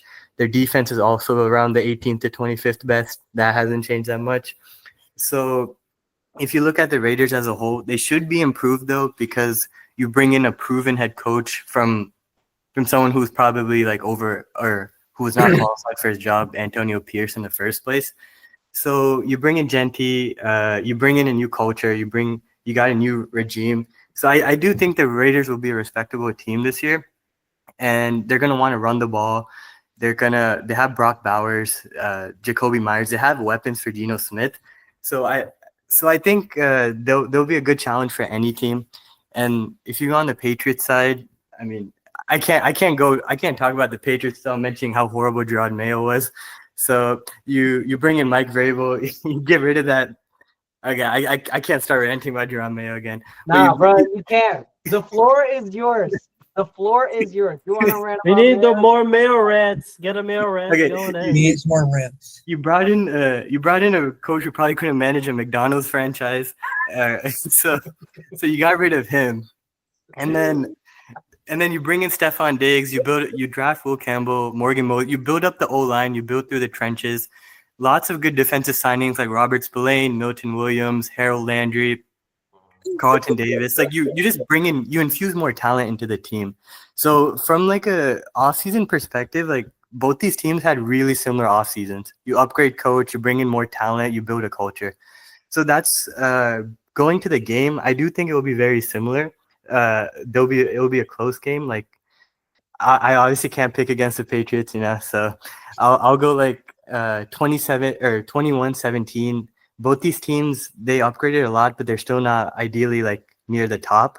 So they're a fair match. So I think the Patriots will squeeze it out because I do believe their defense is much better than the Raiders. And you're bringing back Vrabel, who's similar to Belichick, and like he builds defense. You win through defense and running the ball. So I think the Patriots will win 21-17. It will be a close game, and then they just slide out the Raiders at the end. Do you think Travion Henderson's going to have a lot of touches, or is it going to be like an even split backfield between Vermondre and Henderson, like it was in previous years? See, I think as the season goes on, Henderson's going to be the lead back. But they did sign. They gave Ramondre a big extension just a year ago. So I do think Henderson's going to like be infused, and he's definitely going to make plays like as you've seen in the preseason. Like you can't keep him off the field. But I think to start, it will be 50-50, and I eventually think he's gonna beat out Ramondre and be the lead back. Mm-hmm. Okay. Yeah. Who are you most excited to see on this defense? Oh, I thought you were gonna say offense. I was like, oh, you just asked about Henderson. It's And definitely no, I know Henderson's your guy. I know Henderson's your guy. No. For defense, honestly, I'm probably most excited for Milton Williams. He had like the second highest pressure rate of defensive tackles last year when on the snaps he was given, and you pair that with Christian Barmore. I think I'm really excited to see what Milton Williams does. All right. So your final thoughts were Patriots win, but it's like a low scoring game. Yeah, low scoring, close game. Right. Okay. All right. Anybody else? Any other thoughts? I was gonna say, I'm in agreement. I think that the obviously the Raiders did a lot of retooling. You have like I mentioned, Geno and Genty, and a lot of I saw that they re-signed Amari Cooper and doing some interesting stuff over there. But at the end of the day, I'm a fan of Drake May. I like him as a player. I'm also, I think that Patriots offense has a lot more juice under Vrabel, and certainly understand how you feel about Gerard Mayo, and so. I'm backing it. I like the Patriots in that matchup. I think that at the end of the day, the Raiders are still trying to figure their stuff out a little bit, and you never know. I mean, how things turn out. I think I just trust May a little bit more than Geno, even with their histories right now and how the teams are structured. I just think the Patriots have a much better setup back there. So, yeah, much more balanced team than the Raiders are. Yeah. Right. Yep. 100%. I think Nabil and Varun hit the heads on this one. Raiders are still trying to discover who the hell they are. I mean, a Chip Kelly offense, PTSD again. We don't know, but how it's not be like those old school Chip Kelly offenses because I was listening to. Right, yeah. Sorry, go ahead. No. Go ahead. No, I was just listening to a podcast from Brett Coleman, the Bootleg Football Podcast, right? And they were mentioning when they were doing their Raiders breakdown that Chip Kelly has actually changed, and it isn't the same old, offense that was very low on time of possession and relied so much on quick passes and scoring quick plays, but it's gotten a little bit more consistent with the way that the NFL runs offenses now. So it's going to be interesting to see how he uses Ashton Genty. I think that's going to be the biggest question, is how is he weaned into this game plan? Is he the star of the show, kind of like how Marshawn Lynch was for the Seattle Seahawks, and especially with Pete Carroll there and Geno Smith.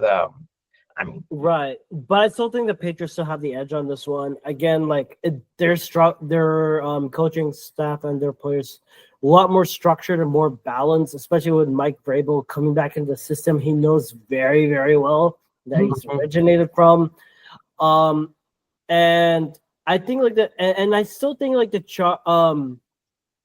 the Raiders still are lacking a couple more pieces, especially that O-line depth. And don't talk to me about defense because it's still a work in progress. Max Crosby cannot be your. Oh, I'm terrified of Crosby.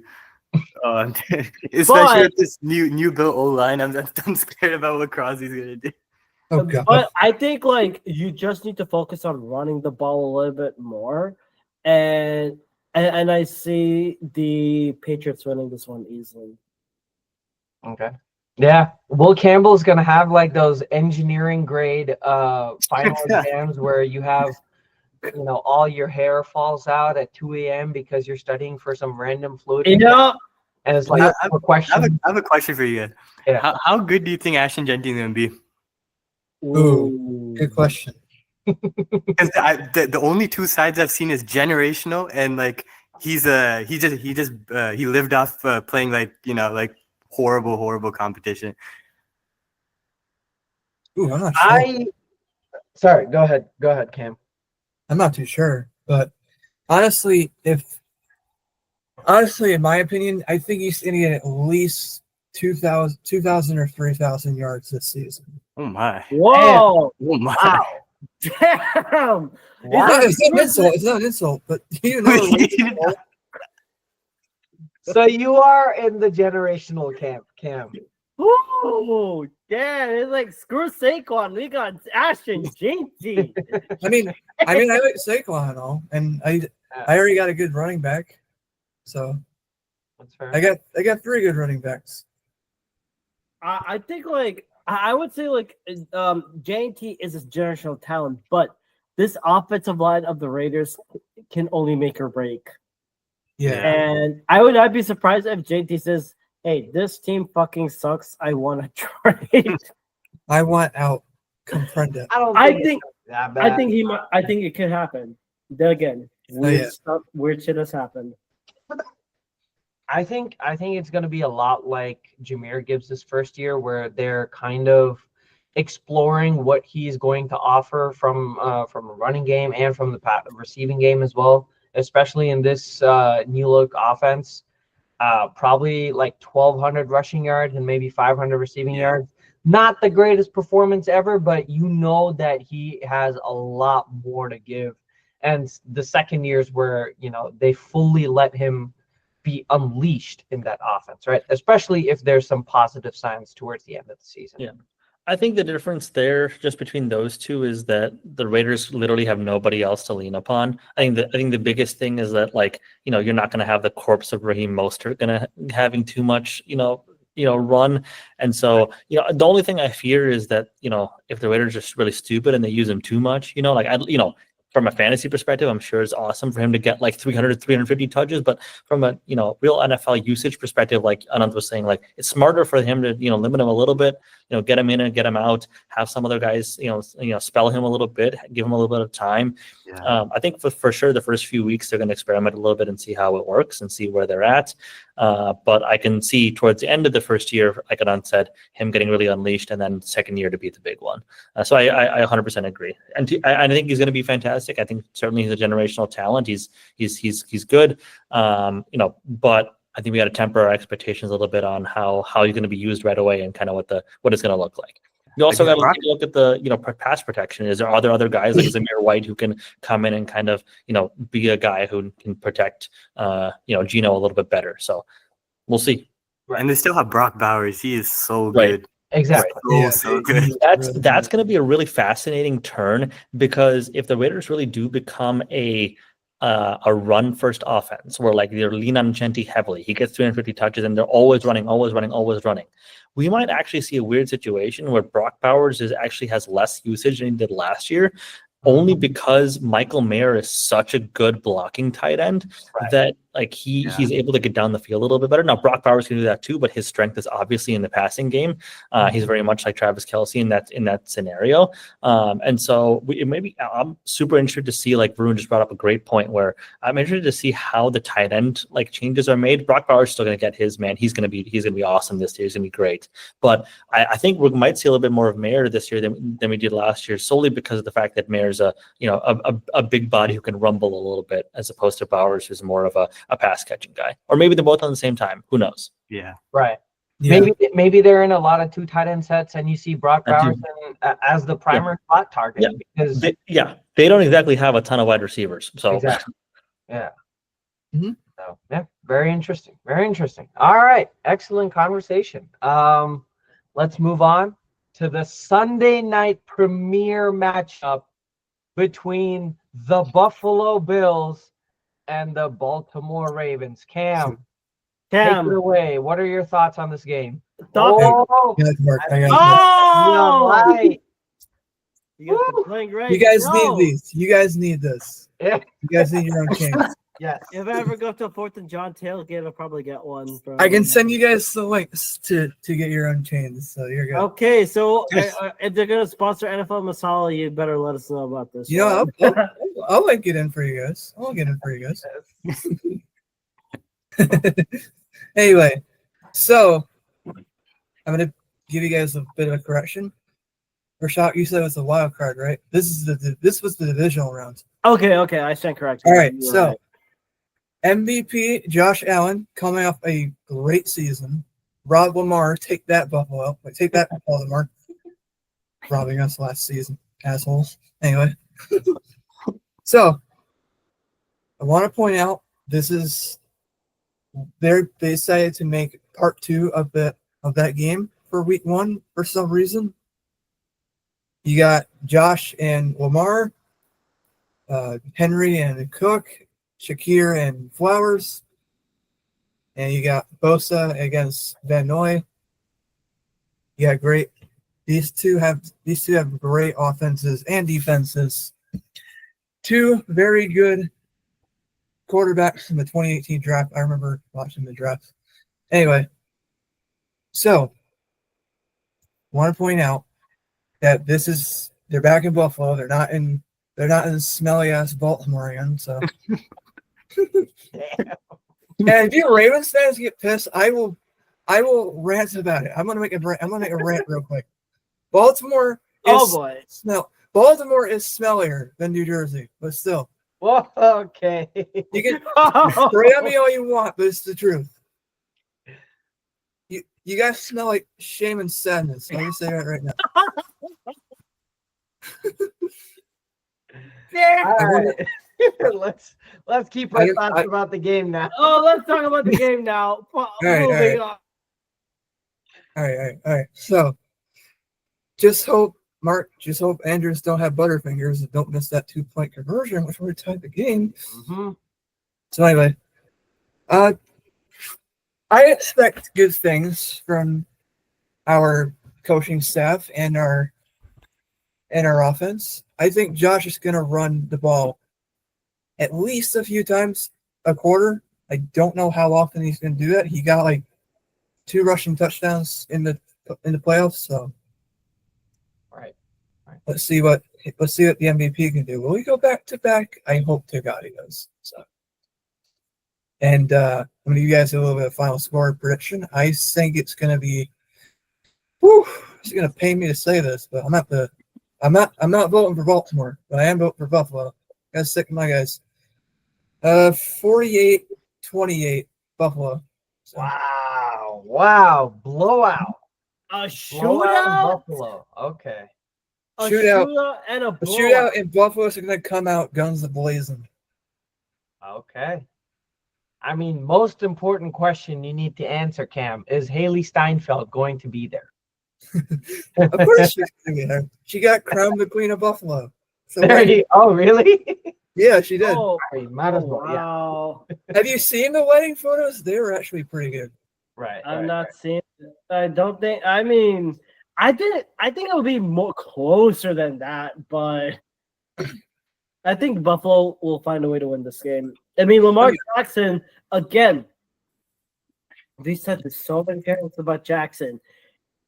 He's so good in the regular season. He's good. I'll give him that. His Achilles heel is the playoffs when it matters the most. I know last year Mark Andrews forgot how to catch a fucking ball, but I mean, he also received death threats from that too. Right. That was a little. Yeah, that was bad. But you got a little too personal. Come on, guys. Yeah, it's crazy. But let me say this: like, I don't know what has changed for the Ravens. I honestly think with the Bills, they've retooled a couple of offense and defense, and I still see the Bills winning this one by a touchdown at best. I think it's going to be a shootout, 44-37. That's more reasonable. Okay. I guess because I think these cases like defense, will be figuring like what the hell is a defense, and all you need is one stop. I think the Bills are much more. I think the Bills have the much more better talent, and the Ravens, they may have the best secondary right now, especially with that Kyle Hamilton contract. But that run and a death by 1,000 paper cuts style of offense, that's what the Bills need to go with. Mm-hmm. And I just want to say, for the Ravens, I got huge respect for Lamar, but still, you guys got. I like Lamar. I like Zay Flowers lightly. I don't know. I did see a video of him crashing out towards Chiefs fans, which was deserved, by the way. So, do you think they split the targets between like Khalil Shakir and Keon Coleman, or do you think Josh is going to find like his one particular favorite? So, here's the thing. when Diggs was with Buffalo, Mhm. he got at least targeted at half the time, and Mhm. so and 2/3 of those targets he's missed.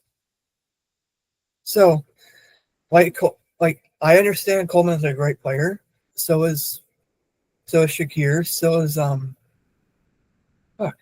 is Knox. We also got new targets. We got Terrell Shavers, who caught a touchdown last season. So we also got a very stacked defense. So we should be good on that part. So and we just signed Bosa.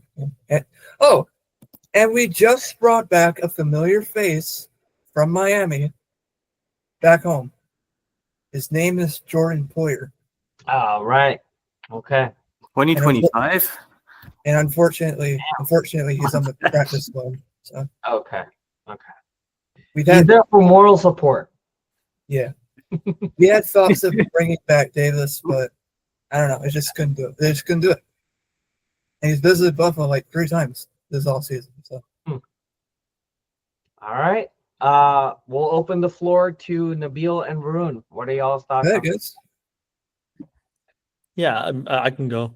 I think I agree. I think the Bills are going to be able to pull this one out. I think it's going to be a pretty close game, though. I think it is going to come down to a single score, maybe something like a 27-34 situation in favor of the Bills. I'm seeing picturing a failed onside kick by the Ravens with their new kicker that they have that they're using, all that stuff. And so it'll be an interesting game, though. I'm looking forward to it. Should be a shootout. Maybe Mark Andrews can prove that he can catch a ball now that Likely's a little bit hurt. Right. We'll see kind of how that works out. I would love for the Bills to be able to get to a spot where they can figure out how to really maximize a guy like Dalton Kincaid. I think it'd be really cool to see him. I mean, it was a really high pick, and it was such a pretty a largely touted asset, and it was one of those where he hasn't been able to perfectly pan out yet. So it'd be really cool if they can figure that out and he can have that connection do really well. But regardless, I think Josh Allen wills his team to a victory here. Yeah, Okay. I agree. Varun? So I mean, two heavyweights in the AFC. So I think it'll be a close game. I got the Ravens. I'm sorry, I just can't pick the Bills. I got the Ravens. Typical of the fucking divisional round. All right. Good luck with Diggs. He acts like a fucking child when he doesn't get his way. I mean, they're both very evenly matched. I just Hold on, to make sure to clip this. in the regular season, Lamar's as good as it get. He had a historical year last year. Should have won MVP, but they wanted to give a pity MVP that year. They gave it. Oh, really? Lamar got the pity last year. I don't want to hear it.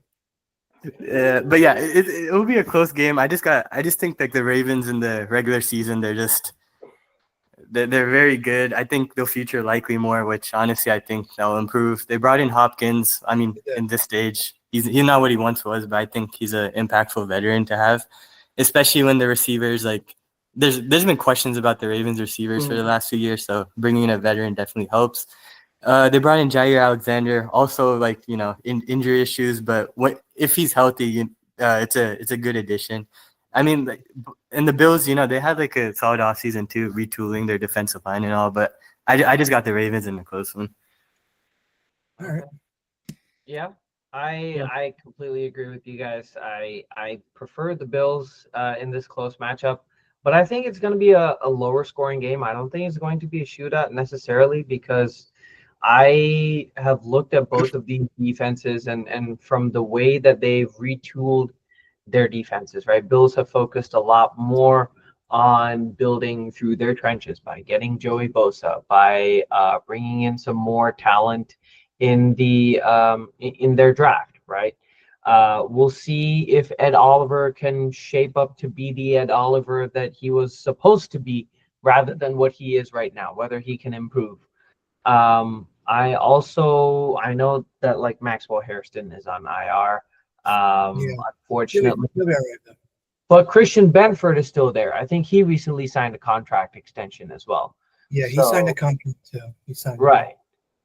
So it's very exciting defenses, and I think it's going to be a lot closer. I think it's probably going to be 27-24 Buffalo. There you go. That's fair. Yeah. All righty.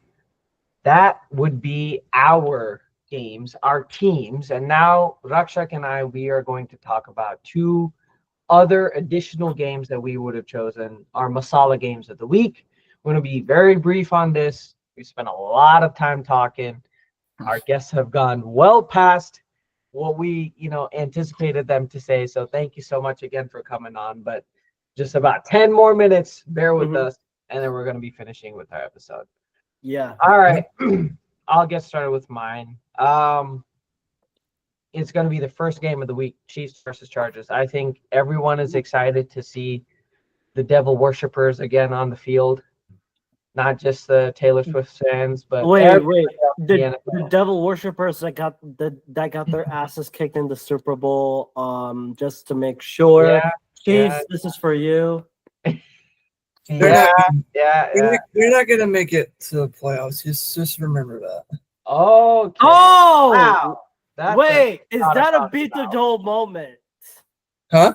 Is that a beat the dole or the bang the table moment? We do this every year. Oh, Yeah, we do. We just pray on their downfall because they're fucking cheating. Yep.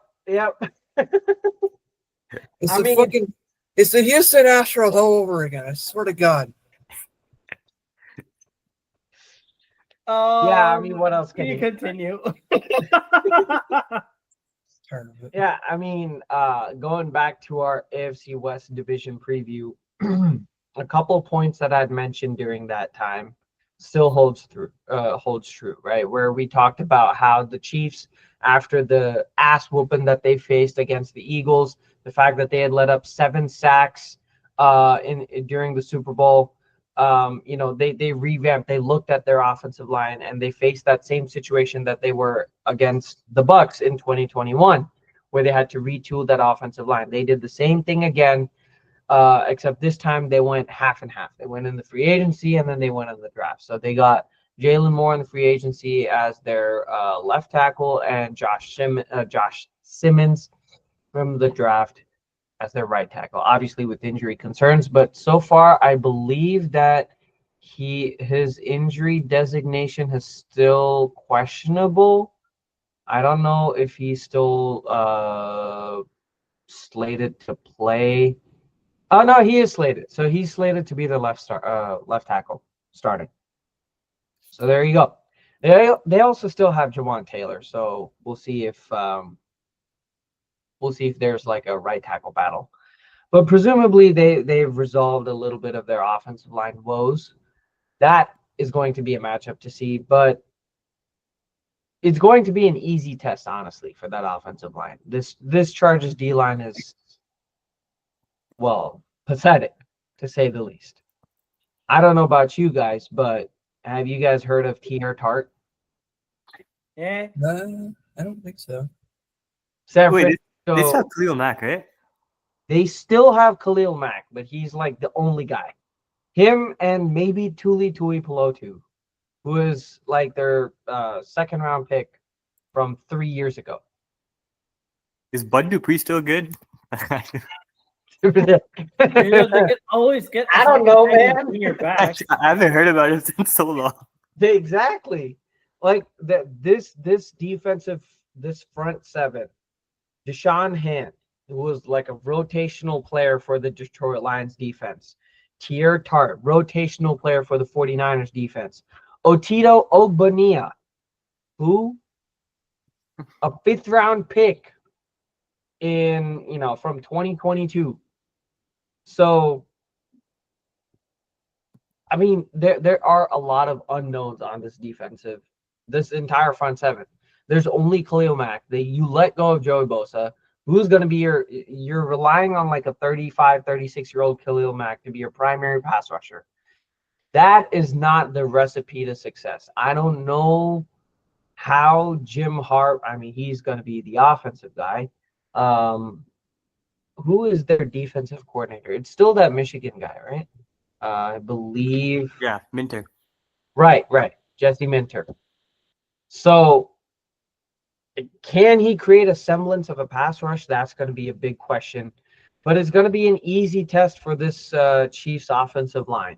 They're not going to be struggling against this defensive line. And the more important question is going to be the secondary in the Chargers. They have a couple of key players that I really like. Cam Hart really showed up last year. Tarheeb still is a good nickel corner from last year. Dante Jackson is still their number one corner, still there. Derwin James, Alohi Gilman. I mean, like, this secondary is interesting. That's probably the best way to say it, right? The most diplomatic way to say this is that they're interesting. They have a couple of good players, not great, but solid. And so when you're facing a young wide receiving core without Rashee Rice in the Chiefs, right? You have Xavier Worthy, but your veterans of Juju and Hollywood. You also have Jalen Royals, who I'm really excited to see for the Chiefs as like a gadget guy. You still have Tyquan Thornton. We'll see if they release him and unleash him instead of Xavier Worthy, or maybe they split their snaps that way. But you probably are going to see a lot of targets between Worthy, Hollywood, and Juju. And pretty much expecting the same formula from last year, which is a very late teams Patriots offense style, where it's really efficient dink and dunk offense. You give the ball to your main playmakers and expect some magic to happen that way, but it's very efficient in its movement. It's not going to be a lot of deep passes, even though they have Xavier Worthy. I just don't think that they're going to stray away from what made them slightly successful last year. It's just going to be more of the same. Now, from a defensive standpoint, I think that this defense has a lot of questions that they have to answer for, because without Chris Jones, they faced a similar issue that the Packers have, honestly.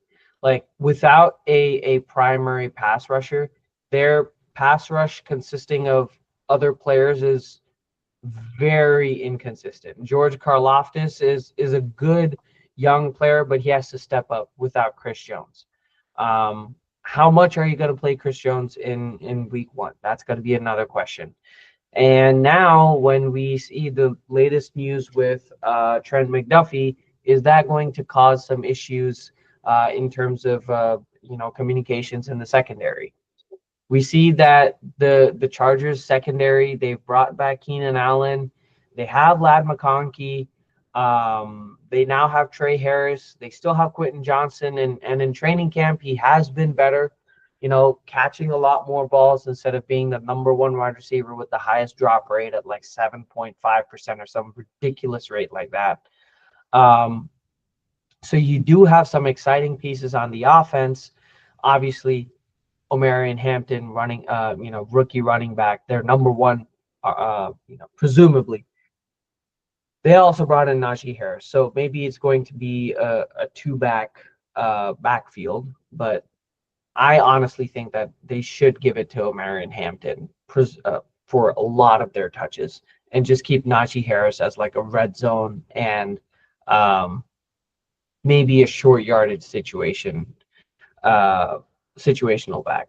So yeah, going back to that Chiefs defense, is going to be a pretty interesting matchup against the Chargers. And I think at the end of the day, I still think there isn't enough evidence for the Chargers to beat the Chiefs unless they actually beat the Chiefs, right? Until someone dethrones the Chiefs in this division, I'm not going to pick any of these division guys. So I'm still going with the Chiefs. I think it's going to be a sloppy, close game, probably like 28-24-ish. You see the Chiefs being very efficient in offense, not making a lot of mistakes, but also not being very explosive. What do you guys think? I agree. Oh yeah, like I see this 100% being a good game, but Score-wise, I'm not sure. I see, like, you make a lot of good points. The Chargers, Chargers can't really beat the Chiefs unless they have something going on. But in my opinion, I think this will be a close game, but I do have the Chargers 30-28. Wow. Okay. I guess I have- we need to hear I have why. I have no faith for those freaking Okay. Super Bowl Oh, losers. probably. None. All right. All right. Anybody else? This fault. I think it's all. I think what you said on the spot on. I still think the Chargers are missing that one or two more players that can elevate their offense and defense. I like what Jim Harbaugh is doing, no doubt about that, but I don't think it's enough. That's all I can say. I still think the Chiefs win this game. Again, sloppy game, 20-24. I could see a score like that happen. And it'll be very interesting to see how Mahomes operates without Rashee Rice. I think I could see imagining more Xavier Worthy, Travis Kelce, Pacheco. I think they may go lean more run heavy this time. Right. Okay. Yep, I agree. I was gonna say that. I mean that scoreline makes sense to me. I think Chargers being down Rashawn Slater and having a little bit of challenges here and there with their offensive line. Not Chiefs going to come back with a vengeance. So I think they take it out. Going to be close, a little bit closer game than I think people think it is. But at the same time, I think they pull it out. So Agree. I'm going with the Chargers upset too.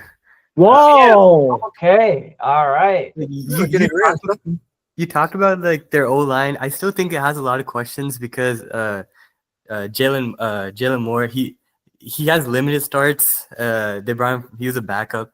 Like he started a few games, but he's never entered a season as a full-time starter. So I still think that's a big question mark. Simmons is really good, but he's still a rookie. And then you lost Joe Tooney. That's a massive loss. So I do see how they could be better, but I still think it's a pretty big question mark. I just think the Chargers are due for one. I know like we do this with the Chiefs every time, but I really do think like they're due for one eventually. You're right, Good, the optimist, man. There you go, Cam. He's finally siding with you. It's a first. It's the first here in NFL Masala history. All right. Wrapping up with Rakshak's Masala game of the week before we end this episode. All right, Yep. and I'll make this quick. It's Rams versus Texans. I think it's going to be a really fun matchup between two good QBs, CJ Stroud versus Matt Stafford. Although Matt Stafford he's playing with an aggravated disc, so that's something to keep an eye out for. It's a big concern, and also the Rams. Elric Jackson, he's returned to practice, tentatively available from a blood clot recovery. Josiah Stewart, rookie edge rusher. He's in concussion protocol. Ooh. And then for the Texans, unfortunately, you got Joe Mixon being out. He's on the PUP list. And Tank Dell, we saw that brutal injury against the Chiefs, so he's out for the season. And I just saw this. Other inactives, Trent Brown, D'Amico Autry, Jimmy Ward, Elijah Huzzy, and Chauncey Gardner-Johnson. So, oh no, he's inactive. CJ Gardner-Johnson is inactive for this game against the Rams. I mean, that's what it's appearing. So your backup is MJ Stewart, and your other one is Kalen Bullock. So, and they did let go of Jalen Mills, legend, right. Former Eagle. Former Super Bowl winner Eagle. That's all I'll say. But moving on from that, I think it's going to be a fun matchup. If you look at offense versus defense, it's gonna be a tough task for the Texas secondary, especially now that the Rams have Devontae Adams. You pair him up with Puka, Tutu, and the addition of Terrence Ferguson. You know what my initial thinking is? It starts with 2, Finish your sentence for me. Two. I said this with having a shaky secondary, especially in the safety position, and having Devontae Adams and Terrence Ferguson. What do you see? What's the one thing you can think of when I put out the number 2? Puka Nakua, I guess. 2 tight end Tight sets. ends. Oh, right. Yeah, okay. You have Tyler Higbee, and you could put Terrence Ferguson on both sides. Hell, Cody Parkinson can get some snaps. Go stupid and go 3 tight end sets if you need to. I mean, knowing Sean McVay, he knows that as well. Go mass protection. They did, I think, and especially with Alaric Jackson coming back, that's a big boon. And seeing like, oh, CJ Gardner-Johnson's not there. Jimmy Ward is out for other reasons. And don't forget, their starters are good, especially Will Anderson Jr., Sheldon Rankin, Daniil Hunter, Mario Edwards, Henry To'oTo'o, and Aziz Al-Shire and Christian Harris. But is it that good enough to go up against a top Rams passing attack that knows how to break off against blitzes and 4-man, 5-man fronts? They did a lot better in that case. And I would also, and another thing is like the Texans defense has been very disruptive. 49 sacks, 19 interceptions, 9 recovered fumbles, all higher than a Rams defense. But do not sleep on this Rams team because they know how to break through. They have a way. If you wanted to see how games they can play close, look at Rams versus Eagles in that snow game. Matt Stafford nearly brought this team to a NFC Championship game. Had it not been for Jalen Carter to come and wreck everything behind. Right. And I think like the Rams will lean more heavily on the run game, especially with a guy like Kyron Williams, and maybe they'll use Jarquez Hunter. And another talent that I'm very looking forward to seeing more is Blake Corum, that Michigan guy. He is small, but he is a damn good runner. And so blue. All right. I forgot. Wait, how does it go? Like that? No. There you go. Better than that. But yeah. Better than that. And they call you that team up north, right? TTON or something like that, or whatever. Oh, okay. That's Lowell, Ohio State. I'm calling them Lowell, Ohio State until they beat Michigan. I would say, and I know I have a soft spot for Michigan because my boy Brandon Graham, number 55, went to Michigan. There you go. But I will say this. Now here comes the interesting part. Texas offense against a Rams defense. Can I say that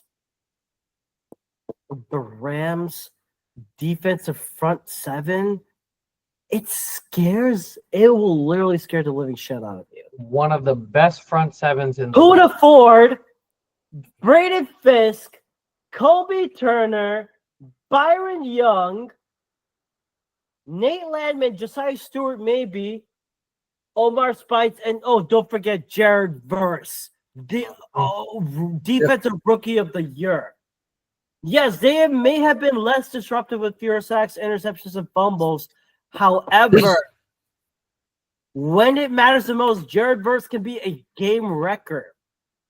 Mm-hmm. And knowing CJ Stroud, he does not have a ton of receiving options. Nico Collins is only one. Christian Kirk, yes, they may have gotten him from the Jags after Tank Dell is out for the year. Jaden Higgins is a rookie at best, and you're trusting Justin Watson to take over the bet. And Dalton Schultz, kid stoler. Nick Chubb might be out, but I think I'm looking at the status.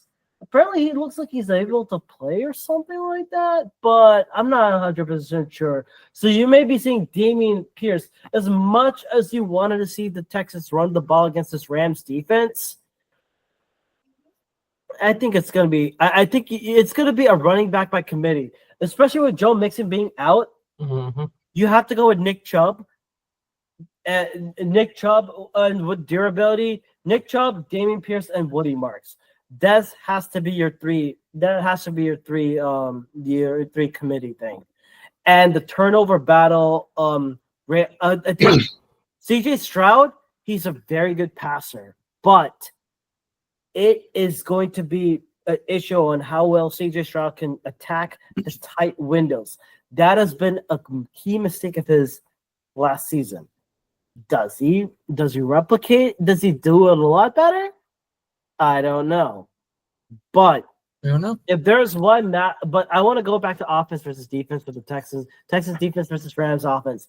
If there is a matchup I want to see, hear me out. Puka Nicole versus Derek Stingley Jr. That is going to be a heavy battle. Cinema. Absolute Cinema. And with this, I trust the Rams to have more of the better experience.